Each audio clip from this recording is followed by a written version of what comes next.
தமிழ் மட்டுமல்லாது இந்தியாவின் பல்வேறு மொழிகளில் நாயகியாக நடித்து அபிநய சரஸ்வதி, கன்னடத்து பைங்கிளி என அழைக்கப்பட்ட சரோஜா தேவி தனது 87வது வயதில் வயது முதிர்வால் காலமானார். இதையடுத்து திரையுலகினரும் ரசிகர்களும் அவருக்கு கண்ணீரஞ்சலி செலுத்தி வருகின்றனர். தமிழ் திரையுலகம் மட்டுமல்லாது தெலுங்கு, கன்னடம், மலையாளம், ஹிந்தி என பல மொழிகளில் நடித்து புகழ்பெற்றவர் சரோஜா தேவி.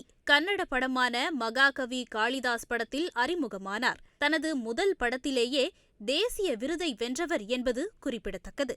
1958ஆம் ஆண்டு வெளியான எம்ஜிஆரின் நாடோடி மன்னன் படத்தில்தான் தமிழில் முதலில் அறிமுகமானார். ஸ்ரீதரின் கல்யாண பரிசு அவருக்கு மிக பெரும் பெயரை பெற்றுக் கொடுத்தது.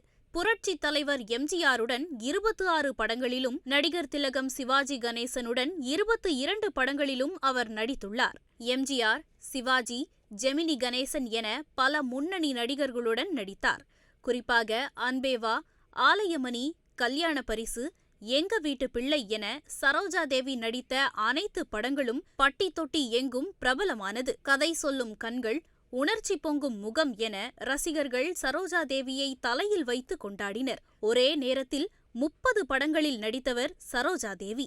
ஒரு நாளைக்கு 18 மணி நேரம் நடித்தார் என கூறப்படுகிறது. தமிழ் கன்னட திரையுலகில் முதல் பெண் சூப்பர் ஸ்டார் என்றும் பெருமை பெற்றவர். நடிகை சரோஜா தேவி இந்திய அரசின் பத்மஸ்ரீ, பத்மபூஷன், வாழ்நாள் சாதனையாளர் விருது உள்ளிட்ட பல்வேறு மத்திய அரசின் விருதுகளையும் மாநில அரசுகளின் விருதுகளையும் அள்ளி குவித்தவர்.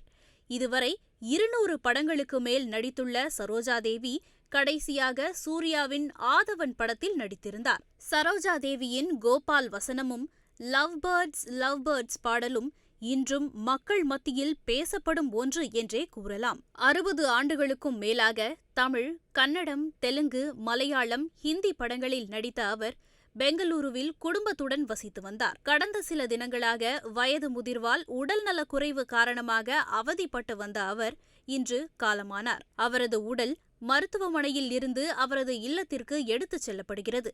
சரோஜா தேவியின் மறைவை தொடர்ந்து பிரபலங்களும் ரசிகர்களும் அவருக்கு கண்ணீரஞ்சலி செலுத்தி வருகின்றனர்.